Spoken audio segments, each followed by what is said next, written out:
வணக்கம் நண்பர்களே.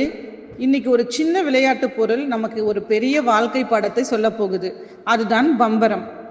அதிகமான ஆட்டம் குறுகிய காலமே. இந்த பழமொழி பம்பரத்துக்கு எப்படி பொருந்தும்னு ஒரு குட்டி கதை மூலமா பார்க்கலாம். வாங்க வீடியோக்குள்ள போகலாம். ஒரு கிராமத்துல எல்லாராலும் மதிக்கப்பட்ட ஒரு வயதான தாத்தா இருந்தார். ஒரு நாள் ஒரு இளைஞன் தாத்தா கிட்ட வந்து, தாத்தா, வாழ்க்கை ஏன் இவ்வளவு வேகமா போகுது, காலம் ஏன் இவ்வளவு சீக்கிரமா முடிஞ்சிடுது அப்படின்னு கேட்டான். தாத்தா சிரிச்சுக்கிட்டே தன்னுடைய கையில இருந்த ஒரு பம்பரத்தை சுத்தி விட்டார். பம்பரம் டுர்ருன்னு சத்தம் போட்டு வேகமா ஒரு இடத்துல அப்படியே சுழன்றுச்சு. இளைஞன் ஆச்சரியமா பார்த்தான்.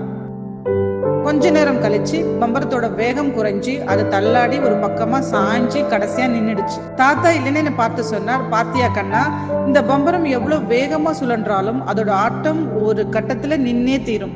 எவ்வளவு சக்தி கொடுத்தாலும் அதோட அதிகமான ஆட்டம் குறுகிய காலமே தான்.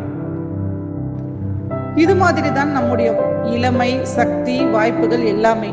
இதுவும் ஒரு பம்பரத்தோட வேகமான சுழற்சி மாதிரி தான். நிரந்தரம் இல்லை.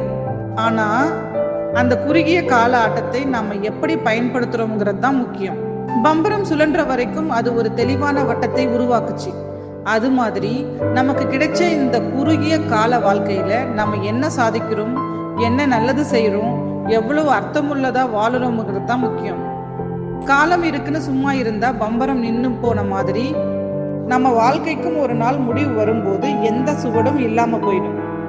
அதனால பம்பரம் சுழல்ற வரைக்கும் அதோட முழு சக்தியையும் பயன்படுத்துற மாதிரி நமக்கு இருக்க இந்த பொன்னான நேரத்தை வீணாக்காம நம்முடைய இலக்குகளை நோக்கி ஓடு. ஒவ்வொரு நொடியையும் பயனுள்ளதா மாத்து.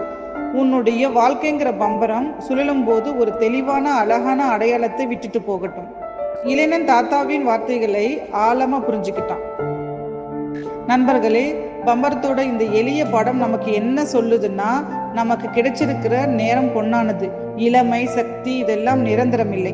இந்த குறுகிய கால ஆட்டத்தை நாம எப்படி பயன்படுத்துறோம்ங்கிறது தான் முக்கியம்.